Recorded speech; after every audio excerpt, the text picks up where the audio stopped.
What is fine motor skill? Fine motor skills are finger and hand skills such as writing, cutting, opening lunch boxes, and tying shoelaces. Developmental milestone for 2 to 6 years child with fine motor skill.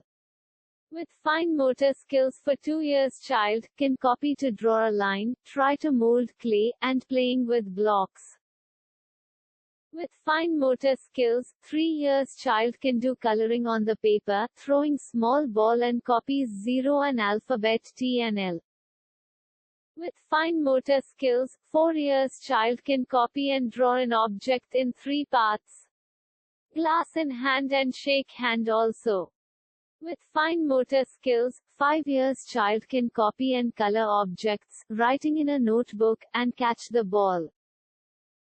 With fine motor skills, 6 years child can copy and draw objects in 6 parts, and can draw with their imaginations.